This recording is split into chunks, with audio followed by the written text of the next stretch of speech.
Okay, good morning. So let us continue the lesson.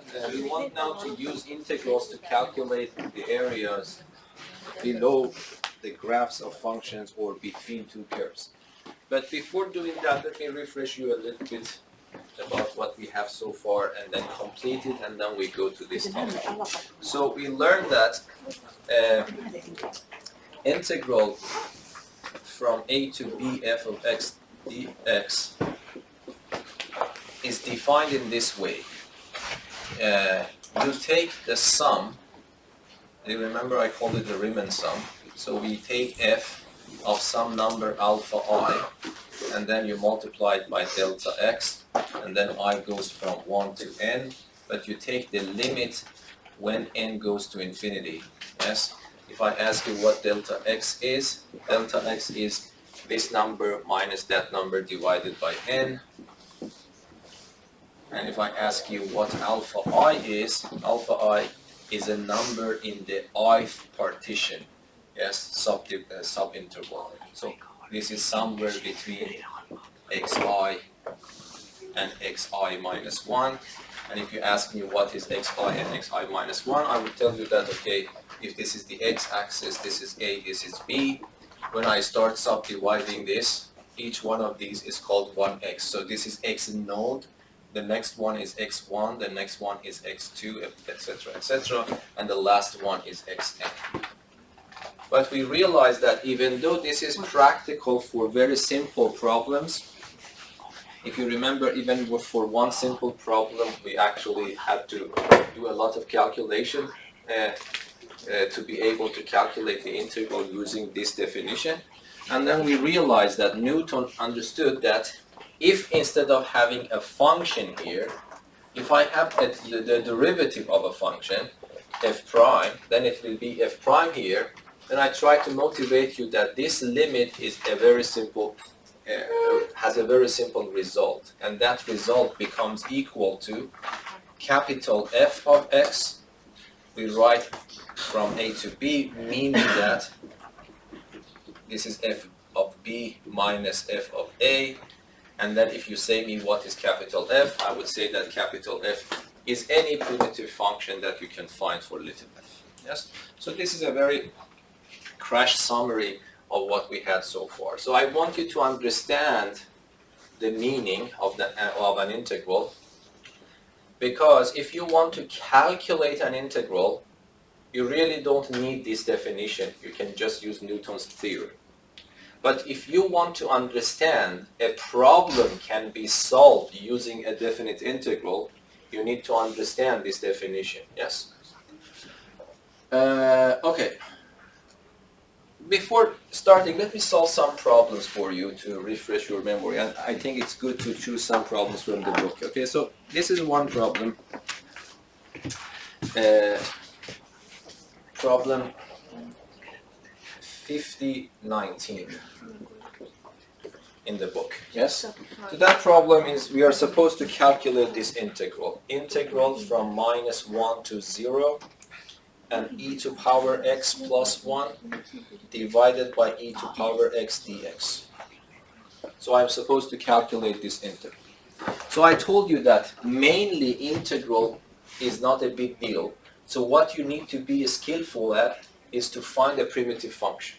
Because as soon as you know the primitive function, calculating the integral is just a matter of putting the number there and calculate some simple arithmetic, yes? And then you can get the answer. So it means that when you want to solve this integral, you need to ask yourself, how can I find a primitive function for this? Because hopefully you agree with me, solving this using this crude definition is very hard, or sometimes impossible. So you need to tell me, how can I find a primitive function? This is a level 2 problem in your book. So how can I find a primitive function for this? Because that's the only thing that I want to do. The rest of it is just this calculation, which is very simple. How should I do that?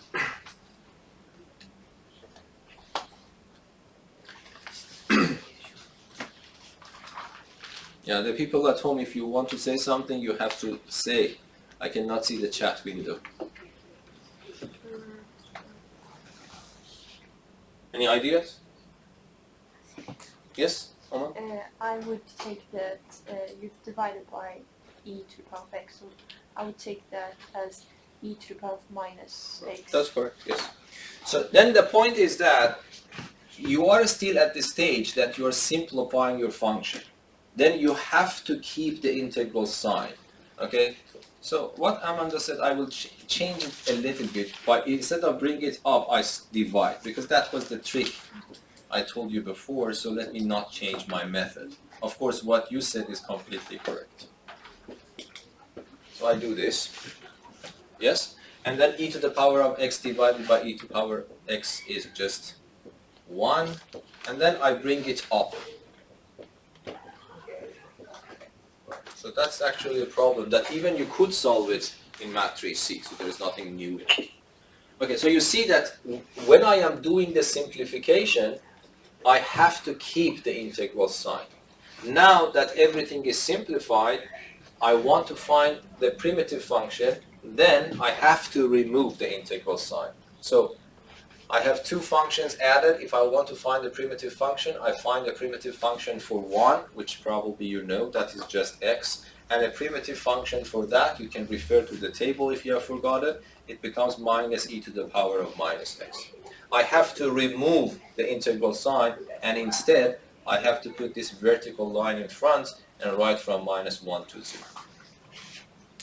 And then you have to split it into two parts. Replace x everywhere with the upper limit, so it becomes 0 minus e to the power minus 0, 0 minus 1, which becomes minus 1, and then you replace x with the lower limit. It is minus 1 minus e to the power of 1, which is just minus 1 minus e. And then you go back to horizontal, write the number that you got above, minus the whole number you got below, yes? And this sign is always negative. But then it turns out that this becomes minus 1 plus e. And then the answer becomes e. So the answer to this integral is nothing except. Any questions?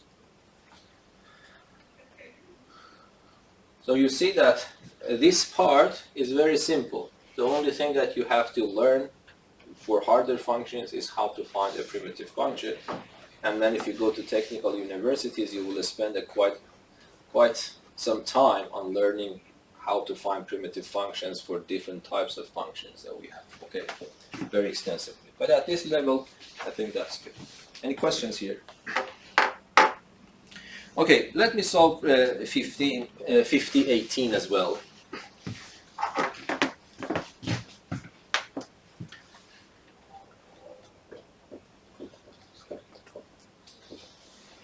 They have asked you to do this. Determine the constant value k, the constant number k, sorry, so that this happens. Integral from 0 to 1, I have k times 2x plus 1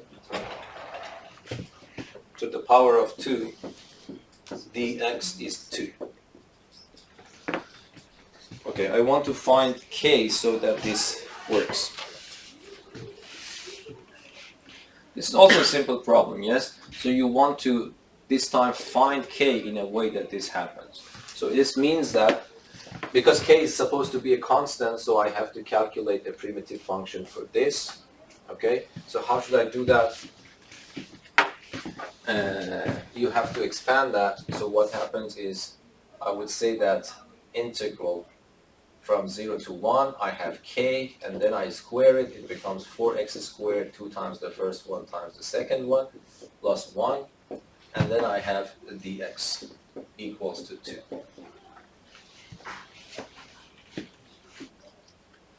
And then I start finding primitive functions for each one of them. Of course, k is a constant, so it doesn't affect the result. You can just put k here. A primitive function for this is 4 over 3x cubed. A primitive function for this is just 2x squared. A primitive function for that is x. And then, because I have done the primitive function part, so I just replace this with the vertical line, and this is supposed to be equal to 2. Yes? Is that understandable? Okay, and then it's very simple. So you can split it into two parts. You replace x everywhere with 1. So this becomes 4 over 3 plus 2 plus 1. And then so what is the answer? 13 over 3 times k. And then you put 0 and it becomes 0. It is supposed to be equal to 2. So let me just write this. And then I subtract these two. Is equal to 2, and then k is the only unknown, so k becomes 6 over 13, yes.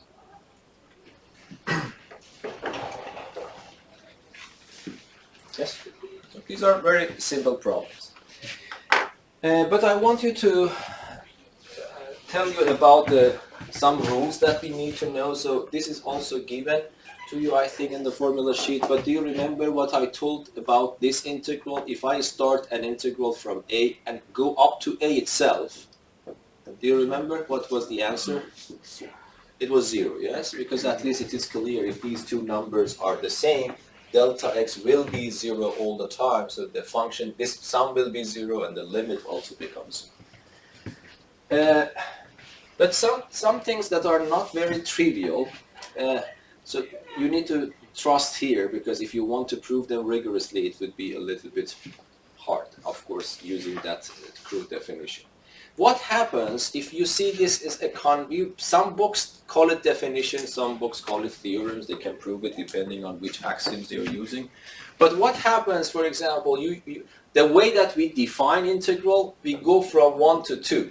From the lower number to the higher number. But sometimes you might also see from 2 to 1. Okay? So that is just a definition. If you see that I go from B to A, where A is less than B, what does it mean? When you see this, you can consider it as a definition right now. This means minus integral from A to B f of x dx. Yes. Some books say that, okay, if I interchange A and B, what happens? I will get a minus sign, and this minus sign will go out. But I don't like it because that is not a proof, you know. But anyway, but this is, I would call it a definition. If you see the bigger number is the lower limit, and the smaller number is here, you will get it. Of course, this is understandable if you use this idea, yes? Instead of having from A to B, if I have from B to A, what will happen? Then instead of having f of B coming first, I will have f of A coming first and f of B coming second. And you know that f of B minus f of A is the opposite to f of A minus f of B. That's also one way to understand this. It depends which one do you prefer, but that is also the case. And then there are other properties of integrals. So for example, you have integral from A to B. If you have the sum of two functions, dx, you can integrate the first one, and you can integrate the second one, and add them, yes? So these properties, it's important to know. I will try to give you some examples how to do them, how somehow we use them, because you see here, I solved this problem without actually using this property.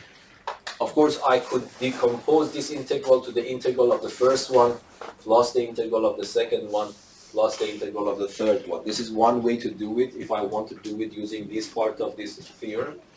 Or I can see this as a whole function and ask myself what is a primitive function for that.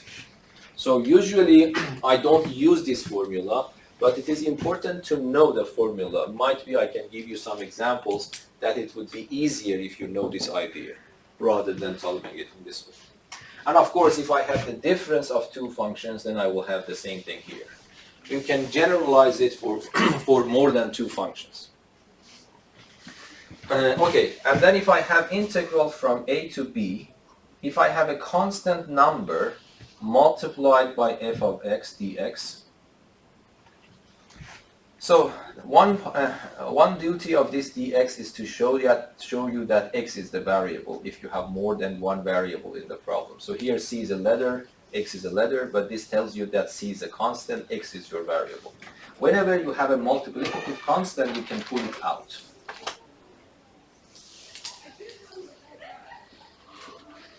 Okay? All of these things are actually easy to see from the Newton's formula. Okay? And the other one that is not very trivial, but you can also see it from the Newton's formula, is that if you have integral from a to c, f of x dx, you can break the integral into two or more parts. Instead of going directly from a to c, for example, you can choose to go from a to b of this function, and then start from b, go to c, f of x dx. So you can go from a to c in one step, but if you want, you can break it up and go from a to b, and then from b to c. Yes? This is easy to realize using Newton's, let me write it here.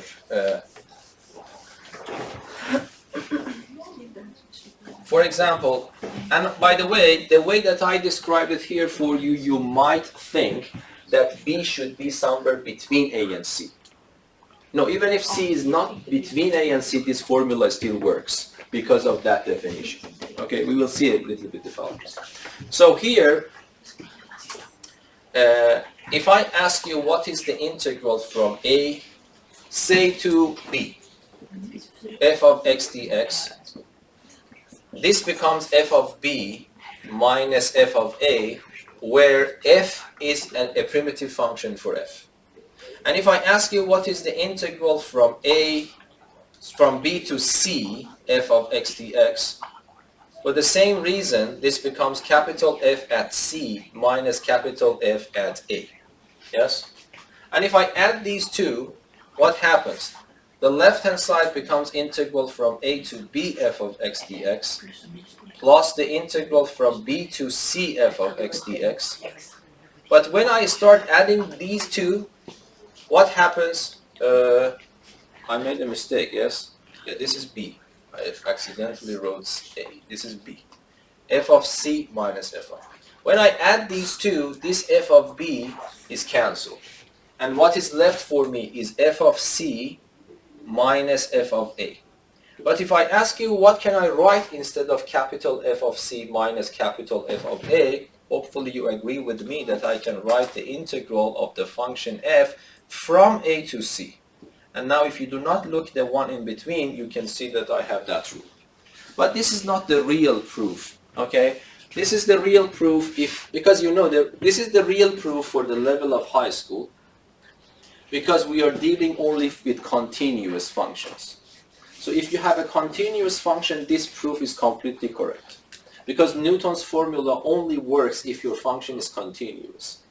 But sometimes we do not have continuous functions. So I might have this scenario, yes? I might have a function like acting like this. Yes, so here is A, here is some number, and here is B. Okay? So if I want to use Newton's formula for this function, I have to adjust it a little bit, because this function, you see, breaks down at some point in between, so that's not continuous. So there are functions that are not continuous, but they still have an integral. This is called piecewise continuous.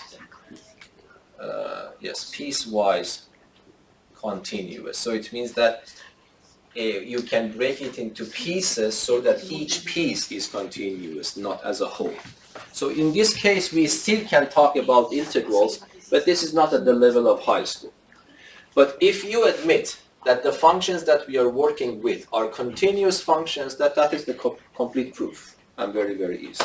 But we can have functions that are not continuous, so it means that there is no guarantee that Newton's theorem will work, but we still can talk about integrals.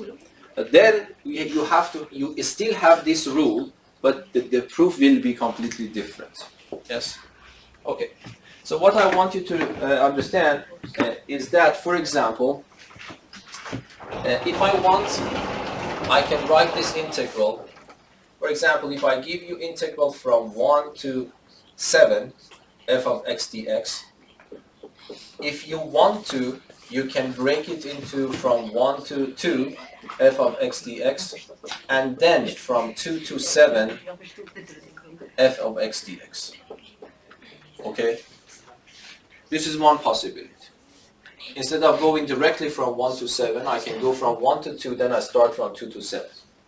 Or I can break it into more pieces. For example, if you want to, you can write it from 1 to 2 f of x dx, and then you can write plus 2 to 5 f of x dx, and then you can write integral from 2 to 10, sorry, from 5 to 10 f of x dx, and then return back 10 to 7 f of x dx. Yes? So this is possible. From 1 to 2, 2 to 5, 5 to 10, 10 to 7. What matters is the first one is 1, the last one is 7. And these are going actually in cross-manner way. So whenever you can decompose your integral into more pieces. Is that clear? Okay, so for example, let me give you an example which is, this one is important. For example, if I ask you, calculate the integral from minus 1 to 1 of absolute value of x dx. If you want to calculate this integral, you cannot directly use Newton's formula here. Why?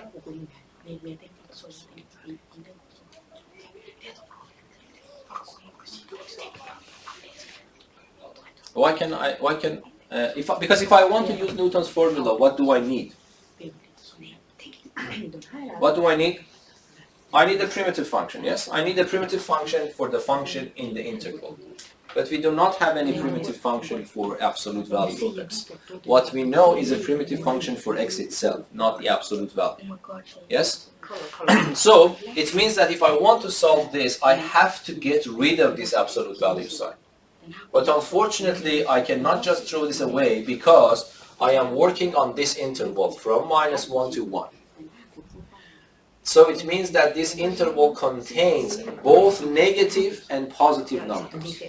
And unfortunately, absolute value of x is different if I am working with negative numbers or if I am working with positive numbers. Do you remember? What is absolute value of x? Absolute value of x is equal to x itself if x is non-negative. And it is equal to minus x if x is negative, yes? When I write absolute value of 2, you immediately answer me 2. Because this 2 is positive, you just remove the absolute value. If I ask you what is absolute value of minus 2, you see that the number here is negative, so you do not give me minus 2. You multiply by a negative sign, and of course you do it quickly or even don't think about it, you still say 2. But this is the way that you do it. If the number in the absolute value is positive, you can simply remove the absolute value.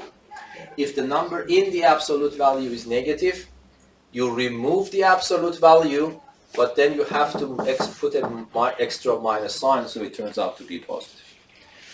So here, that is the problem.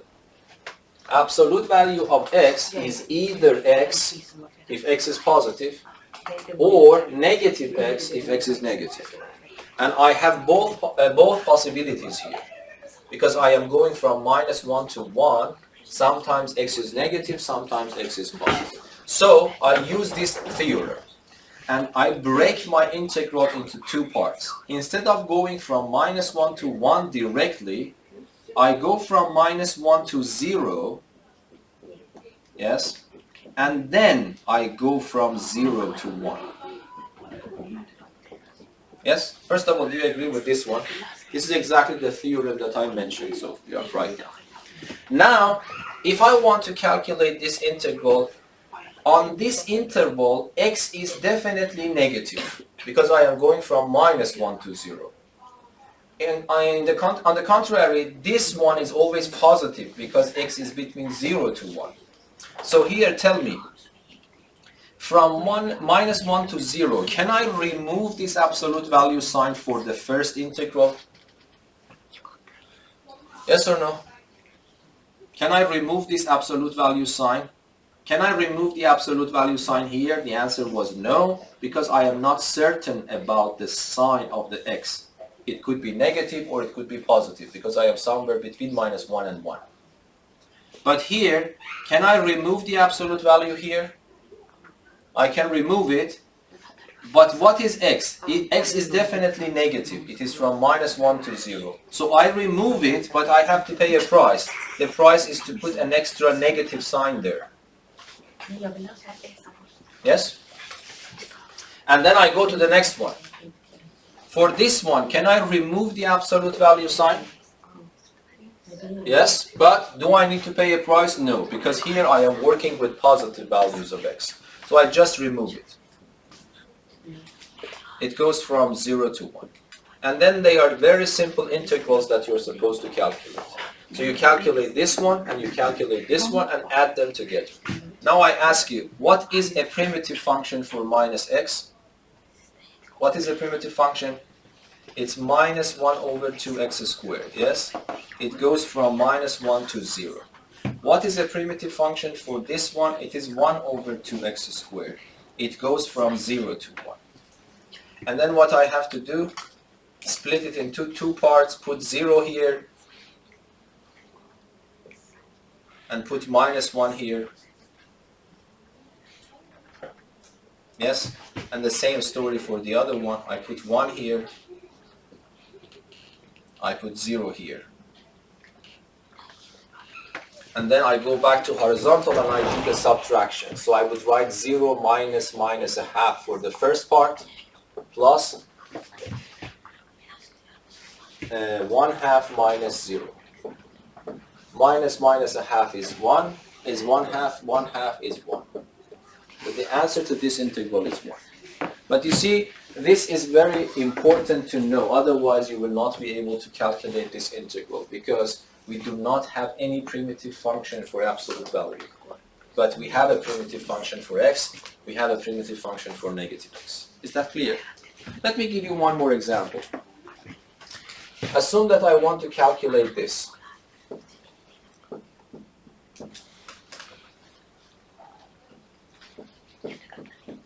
Okay. Integral from 0 to 3 of absolute value of x minus 2 dx. If instead of absolute value I give you a pair of brackets, this is a very simple matrice problem, yes?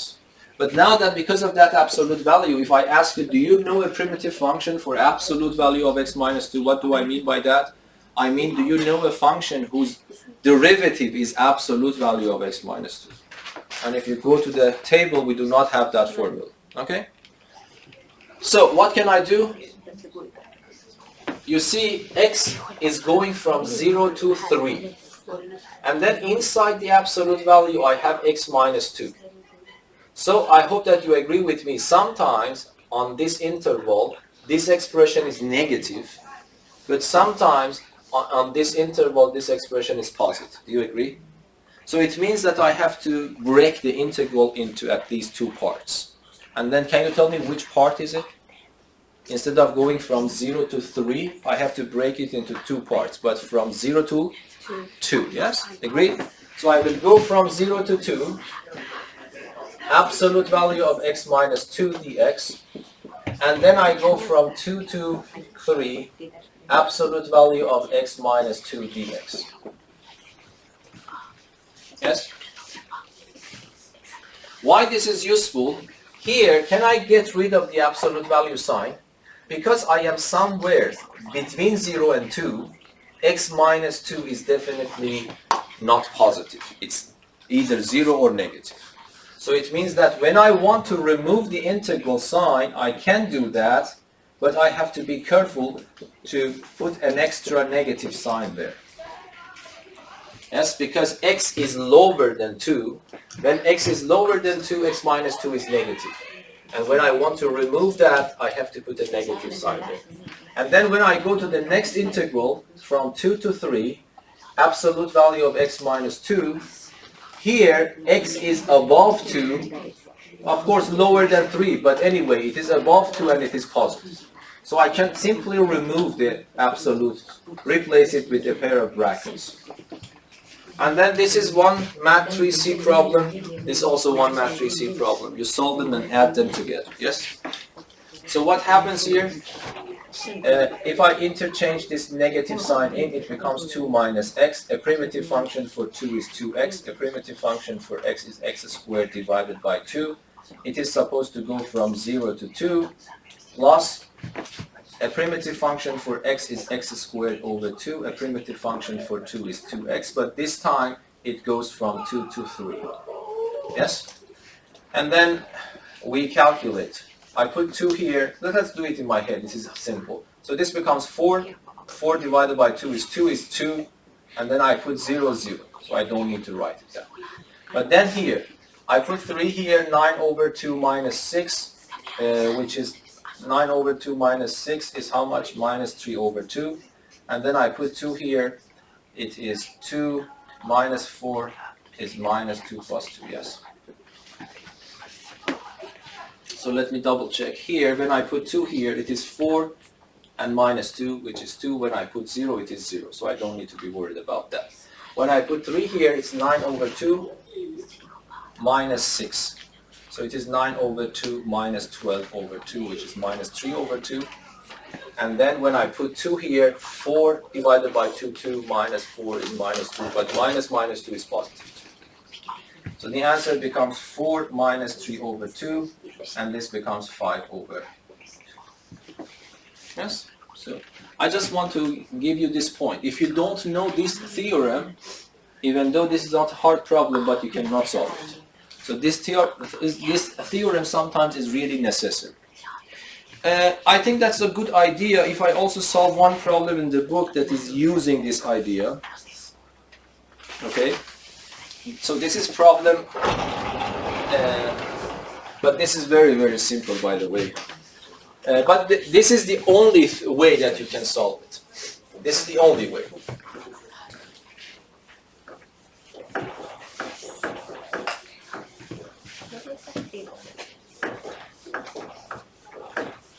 Okay, so here the problem is problem 5014.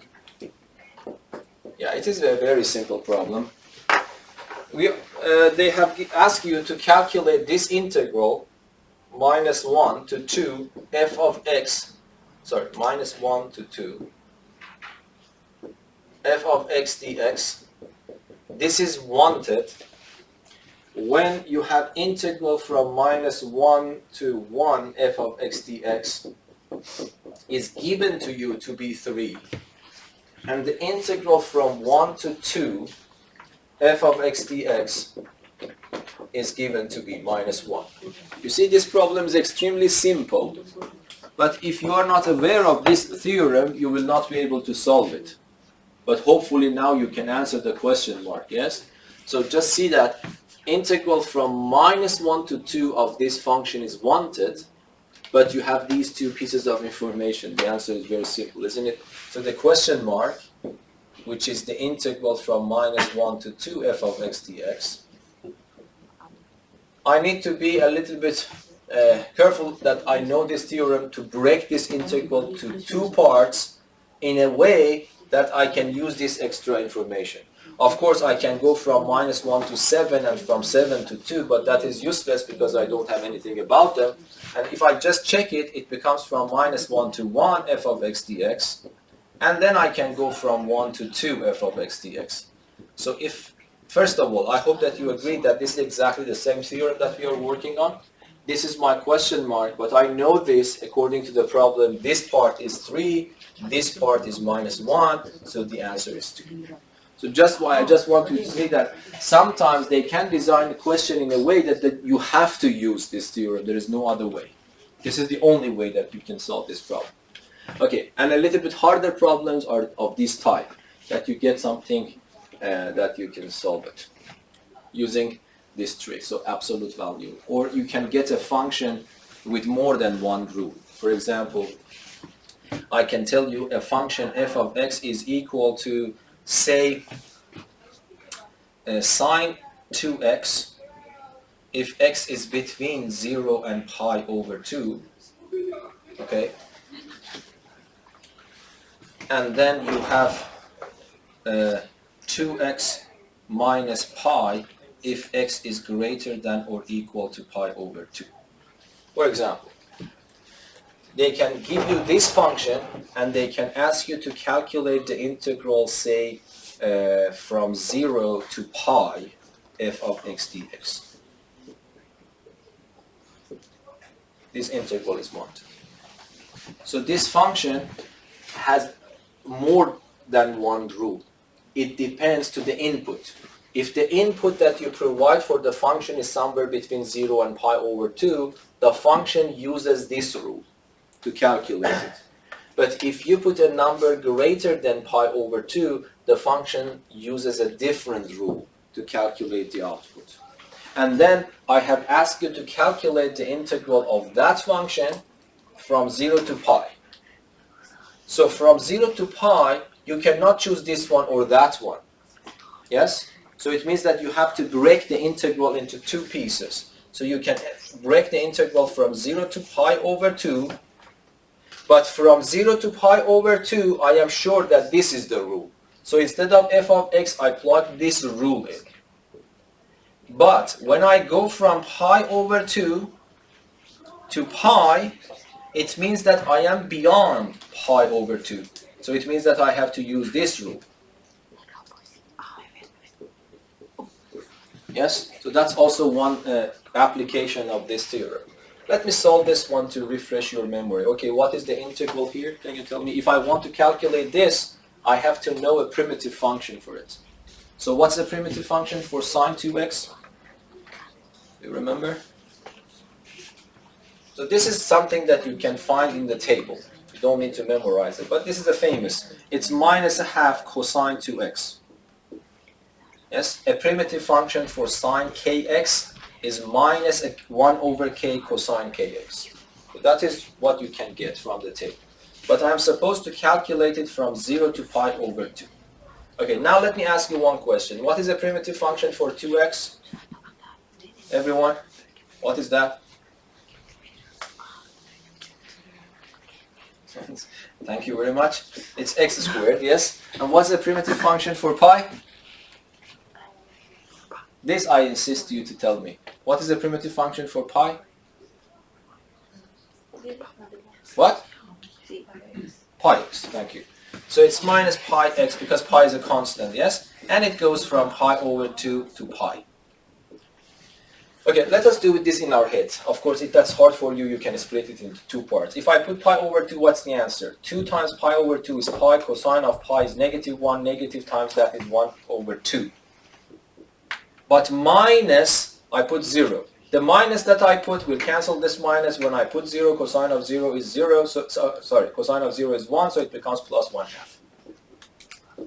Yeah, if this is a little bit confusing, I really recommend you to split it into two parts and then do it. And then now let us put pi here. What happens if I put pi here? This becomes pi squared. This also becomes pi squared. Subtracting it becomes 0. So let me write it. It becomes 0. Minus. I put pi over 2 here. So it becomes pi squared over 4. I put pi here. It's minus pi squared over 2. And this number becomes 1. If you calculate this one, it becomes positive pi squared over 4. Yes? So that would be the answer. So you see that I have given you 3 applications for this theorem. And you cannot solve any one of them if you don't know this theorem. So this is really needed. So this is not something. But here, I would say that these are not that much needed, these two. Mainly. But of course, I can also design questions that you can solve some problems easily. For example, let me give you one question that even though this is not necessary, but using this makes the problem easier to solve. Okay? So let me give you an example of that type.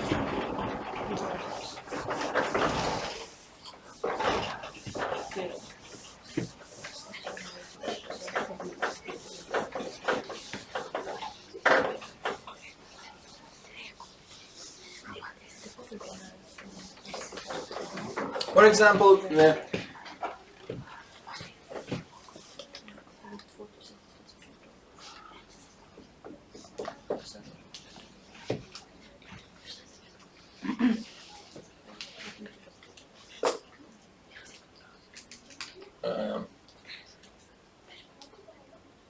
if the integral from 0 to 2 pi sine squared x dx is 1/2, determine the exact value of integral from 0 to 2 pi cosine squared x dx. Okay? So, what is the motivation behind this example? I told you that I am giving you the rules for integrals. Yes? Okay, so these are not very hard things, but I told you that this is really necessary, and I gave you 3 examples that you really have to know this to continue. But I told you that usually these are not necessary. You see, I solved this problem here without even mentioning this theorem to you. So it is not that necessary. So whenever you can avoid that. But it doesn't mean that they cannot design a question in a way that it is useful to know that rule, or you have to know that rule somehow. How? For example, I don't remember, hopefully the number that I have put here is right, but I will check it later. So I could have asked you to calculate this integral without giving you any kind of information. Then I will call it an A-level problem, or a little bit harder problem. But now I have given you an extra piece of information, then I have asked you to calculate this. Of course, you can start from scratch, calculate this integral without using this at all. But then you will have a little bit hard time, because if I ask you what is a primitive function for cosine squared, it is not that easy. I told you before probably, when I was teaching you about the primitive functions. I don't know how many of you remember. Do you remember? How could you find the primitive function for cosine squared x? Okay, anyway, at least it is a little bit hard because you have to think. But if you know this rule, solving this problem is simple. Yes? How can you use that rule to solve the problem? Can you tell me?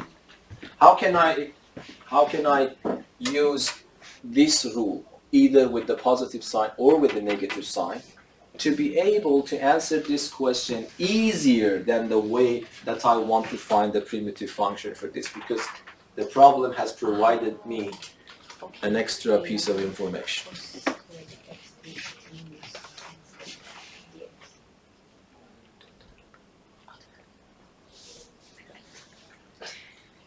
Any ideas?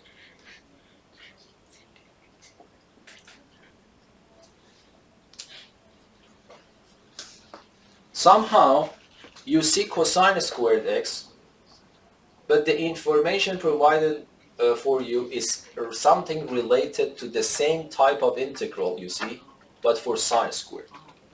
So this somehow motivates you to do what? So the question mark is this. Let me write the question mark. Integral from 0 to 2 pi cosine squared x dx. Okay, I'm hearing from you. Okay, what should I do the next step? Yes? Replace cosine squared x with 1 minus sine squared. Exactly. And the motivation behind that is what? Because I somehow want to use the information. Yes?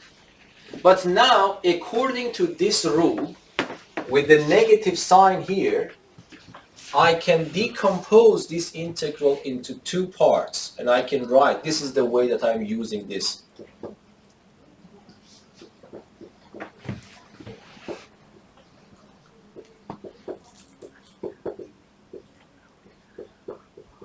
Do you agree? Okay. So I use that rule. But now, is this one simple? The answer is yes. If I ask you, do you know a primitive function for x? Hopefully you immediately answer x. Yeah. And if I ask you, what about this? This is the same the same level of difficulty, but I can avoid that because this is given to me directly, yes? So the whole integral here, I don't need to calculate it because it is given to be 1/2. That is not my responsibility to calculate that. My responsibility only is to calculate this one, which is simple. So what is a primitive function for 1? It is x, and it goes from 0 to 2 pi, yes? Yeah, something strange happens, but anyway. This becomes how much?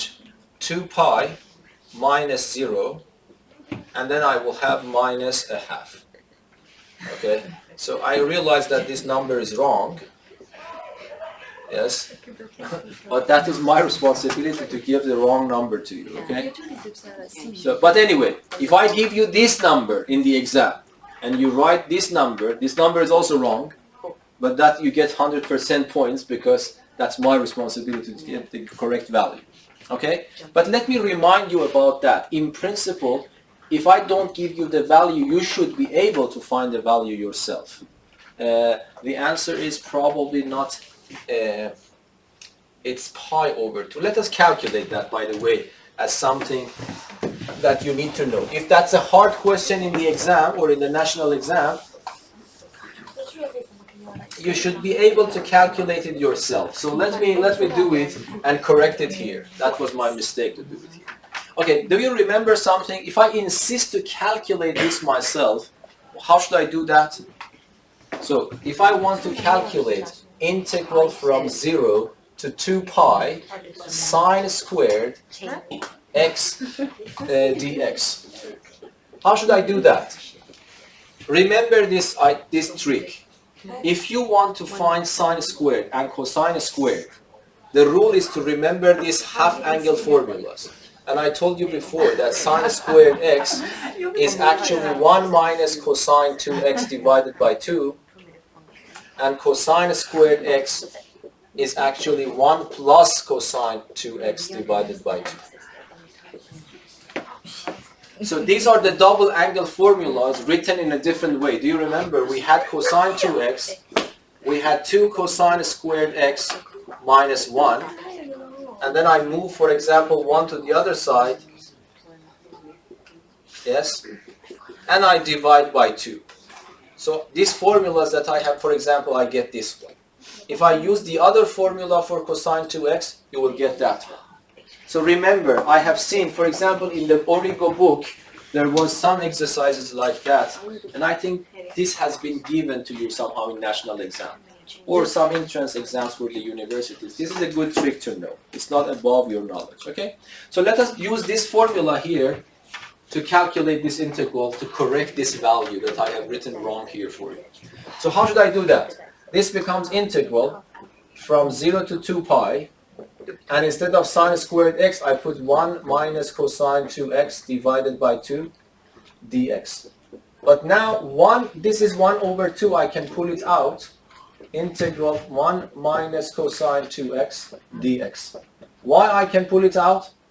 According to which part of this theorem, you see?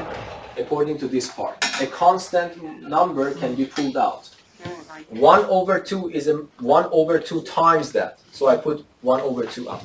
But a primitive function for this, you know, is just x. A primitive function for cosine kx is also in the table. It's minus 1/2. So it is minus because of that. And then 1 over 2 sine 2x. And then I have to go from 0 to 2 pi. Okay, let us do it in our head. If I put 2 pi here, this becomes 2 pi, but sine of 4 pi is 0. So this is just 2 pi. And if I put 0, both this and that are 0. So what is left for me is 2 pi. So this is the mistake that I made for you, yes? I don't know why I did this stupid mistake, but anyway, the answer is pi, not 1 over 2. Yes? So the answer to this is pi. So let us now correct that. The answer to this is pi. And then if I ask you this, you do the same thing exactly like here. But then this is not 1/2, this is pi. And then this becomes 2 pi minus pi, which is also pi. Yes? So now I corrected it. But at least I am telling you that if I just give you this and I ask you this, you really don't need to be creative to use this method to calculate. You can exploit this piece of information in this way and calculate your integral. Yes? Okay, there is another rule that I want to talk about. And this is usually we say that the variable in an integral is a dummy variable. What do we mean by that? This is a very important property. You see, if I give you integral, so let me ask your opinion about this. If I give you integral from 0 to 1, very, very simple integral, x dx. And I give you another student this integral, t dt. Okay? What do you think about these two integrals? Do you remember what is the rule, the duty of this d? It tells you which one is the variable. So this tells you that t is the variable. This one tells you that x is the variable. Okay, before calculating anything, what do you think about this integral and that integral? Yes? They are the same. And that's the meaning. This we say that the variable we use for integral is a dummy variable. It doesn't matter if you change the whole variable to another one. The value of the integral remains the same. Yes? So you see, everywhere that I see x, I change it to t, or I can change it to z, or whatever. It will not affect the value for the integral. And this in your book, it is mentioned in this way. A to b f of x dx, this becomes integral from a to b ft dt, or if you want to, you can write from a to b fz dz, or I don't know, integral from a to b if you are a fan of Greek letters, f omega, v omega, etc. So you can write whatever you want, but you get the final answer the same. This in literature, they say that the integral for the variable for an integral is a dummy. Yes, dummy variable. Any questions? Okay. Now, as I told you, I will skip this part that you have to use extensively GeoGebra. I want to start in section 5.3, but mainly you have already studied that in Math 3C, and you are supposed to find the area below the curves. And that is just, there are some points that I want to remind you about them, okay? Any questions so far? No? Okay, so now let us go back to the title here.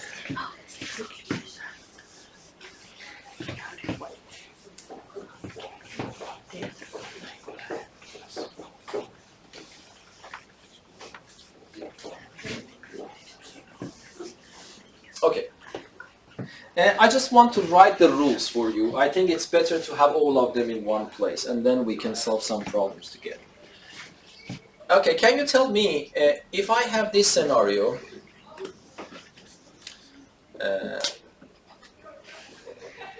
so assume that I have a function whose graph is given to me, f of x, and then, for example, I start from a point A and I go up to vertical point B.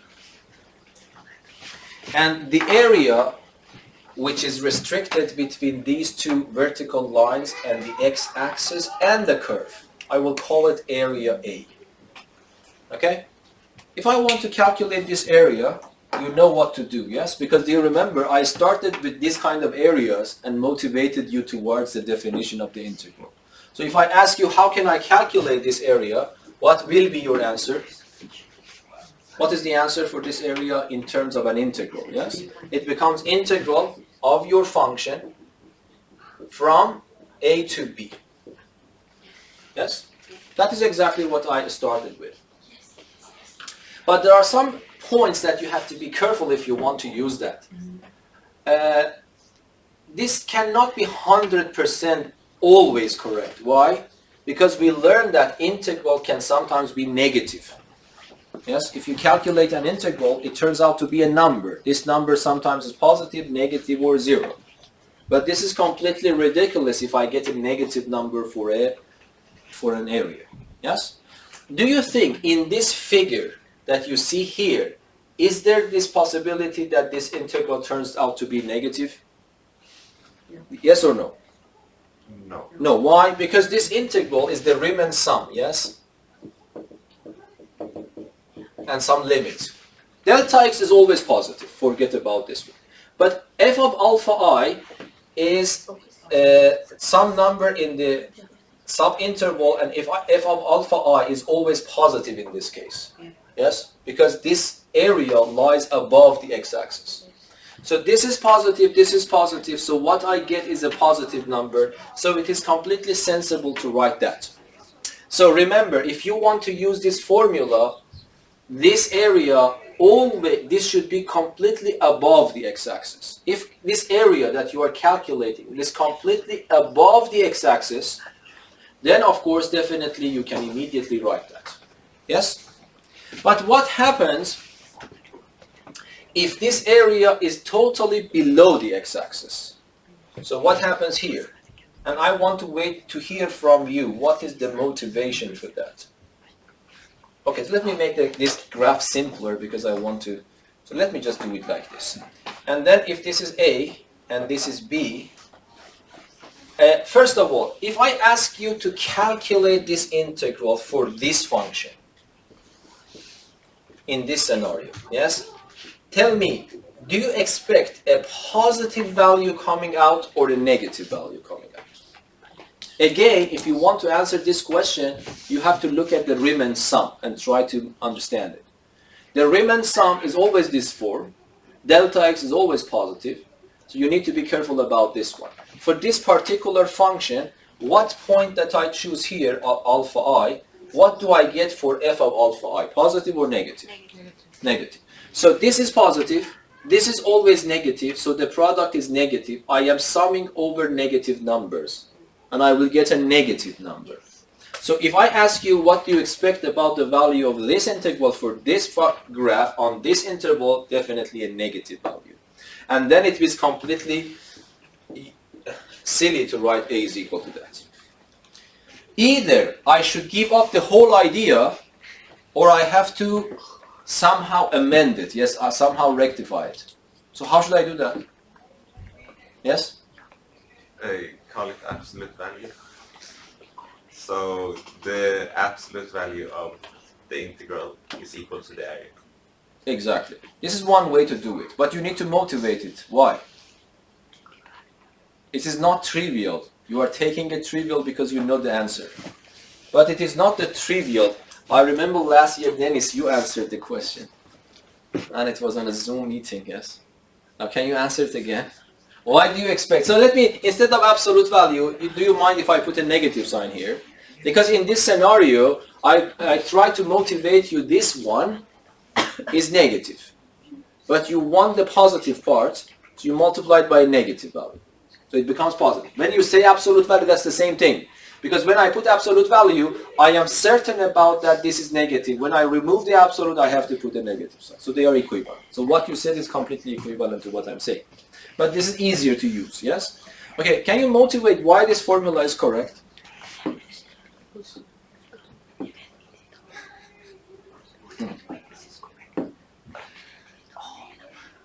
Yes, do you want to say? Does it have something to do with making a symmetry? Yeah, exactly.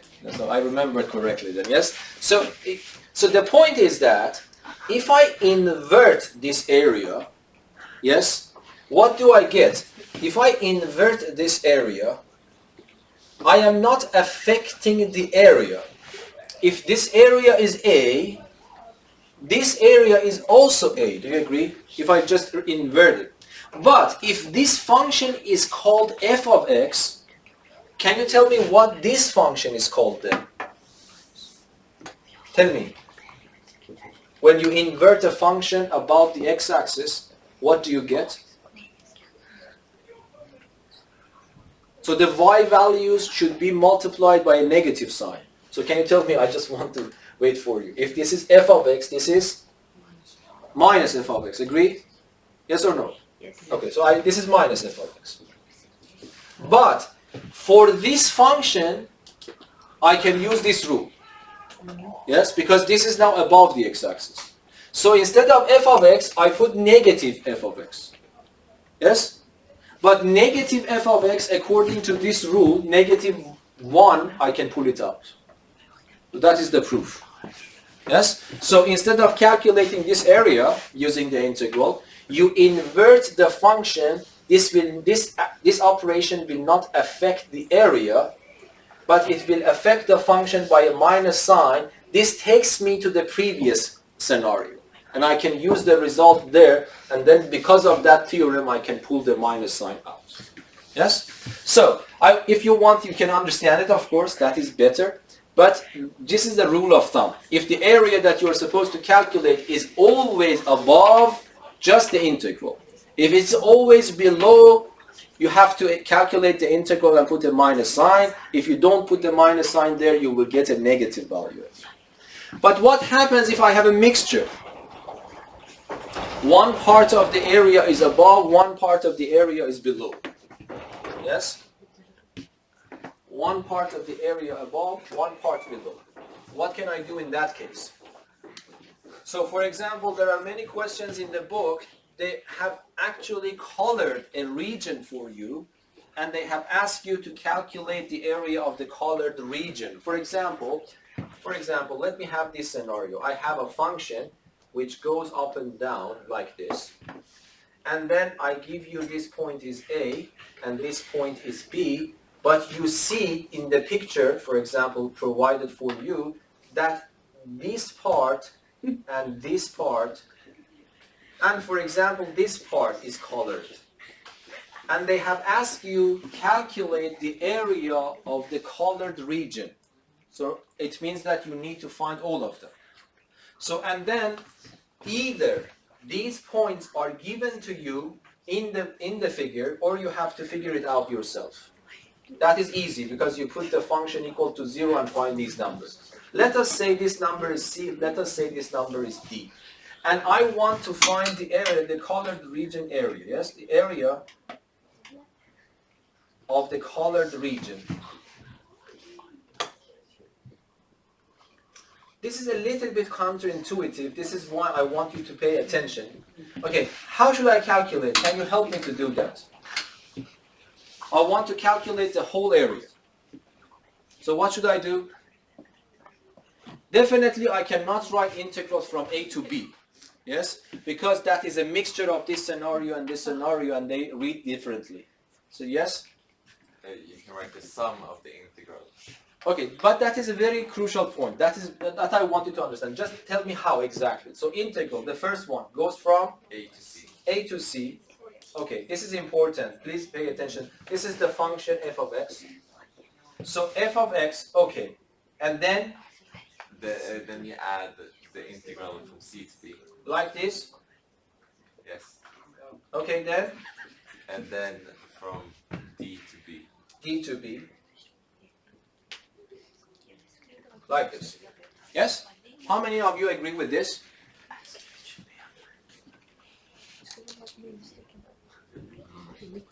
How many of you agree?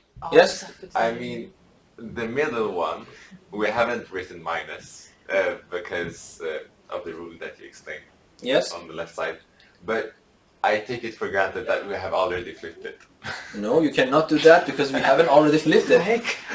Be careful. This is the counterintuitive part. Be careful.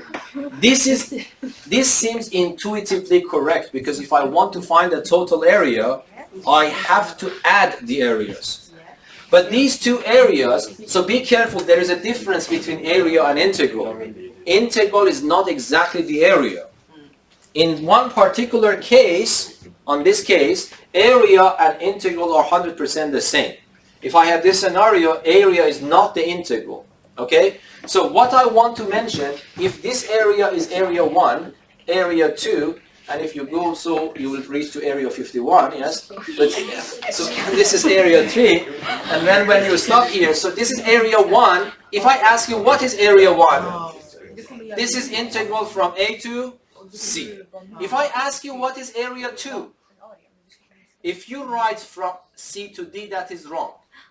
Because this one is of this type. Yes? So you have to write minus. And then when I ask you what is area 3, what happens here? This becomes D to B. Yes? So still I want to add the areas. So you see, I am not deviating from the intuitive idea of adding the areas. But the middle area is the negative of that integral. So what I have to adjust is negative. Be careful. If you put positive here, you get a wrong answer. But I want you to understand why, if you put a positive sign, it is a wrong answer. You see, if I want to find the total area, 100% that is correct, that I have to add all the areas. But the second one is the negative of that integral. So this is why this negative sign comes in. Is that understandable? So then you really need to be worried about, if you want to do it quickly, start writing the integrals, but whenever you go below, remember to put a negative sign. This negative sign will take care of adding the areas. If you do it the other way around, you are adding and subtracting this one, which is not the total area. Is that understandable? Yes or no? Yes. Okay. So these are the crucial parts that you have to remember when you want to calculate the area under a curve and the x-axis. I think I remember that when I was teaching Math 3C, I also probably not giving you this. We skipped that one, but we can probably now do it. I don't remember if that was in a part of Math 3C lesson or not. But anyway, now what happens if I have two curves and two vertical lines, and I want to find the area between them? Okay, so let me draw a picture for you here. And the next session I will spend on solving some problems for this day. But here at least you will get the ideas.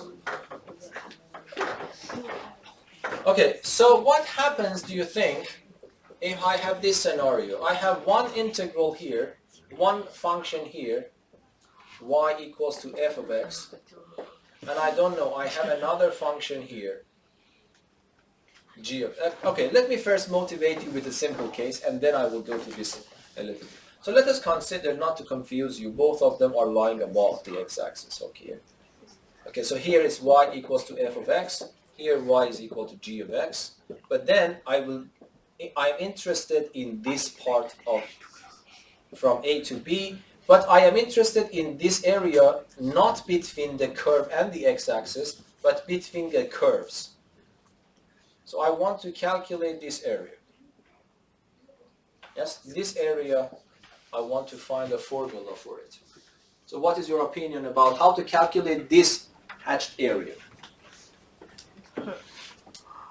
Yes? You calculate the integral of y f of x, and then you subtract it from the integral of the y equal to. Yes. What, can you explain it in this picture why this logic works? So what you are saying, you say that I calculate the integral of f of x dx from a to b.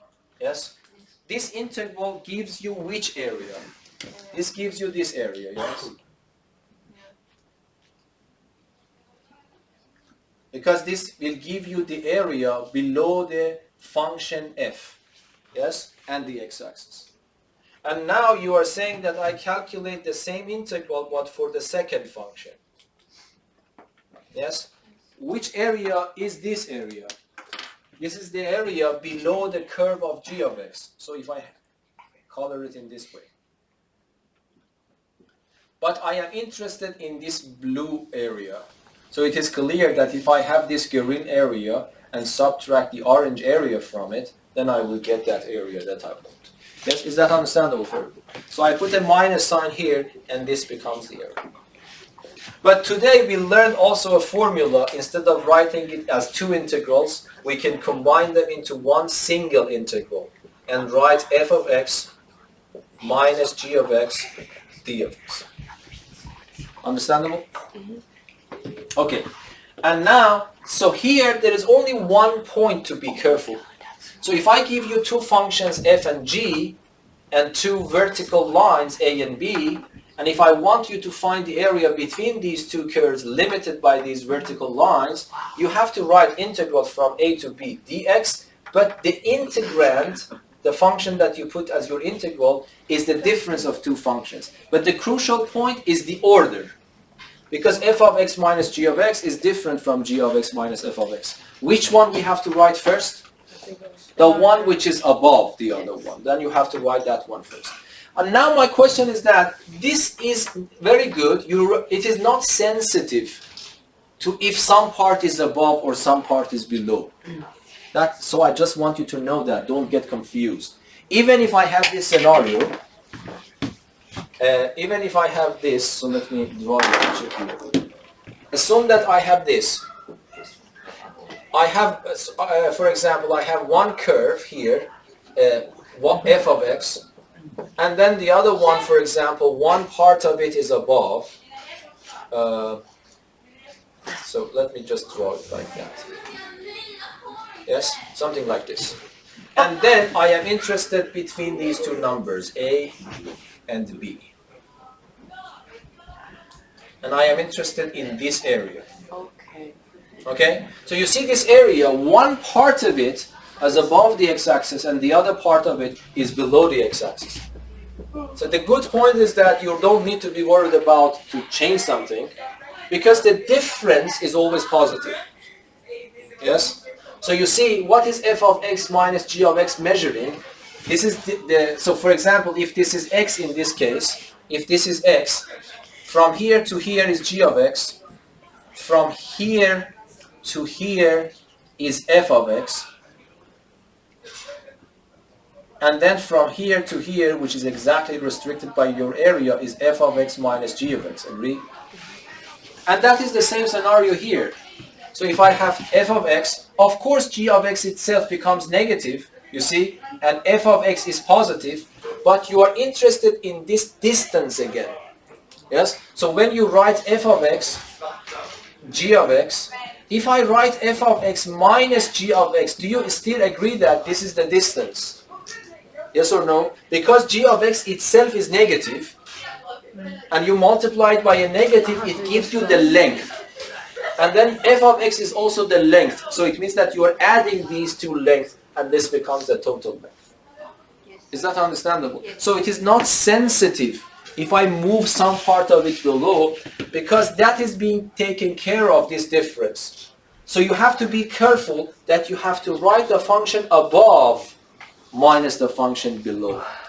Yes? Otherwise, if you care about this, you don't need to be careful about which part. So you really don't need to break the integrals. Don't get confused. Some part of it is above, some part of it is below.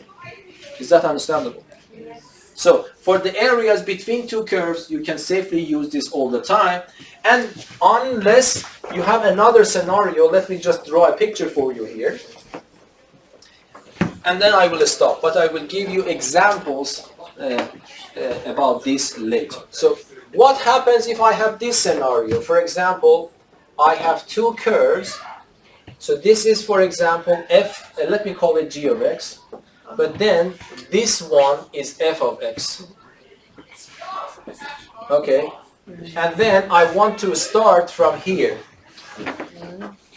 I want to start from here. Yes? So for example, this is A, this is B. If you want, I can give you these numbers as well. This is D, for example. This is C. And I am interested in this area, the total area.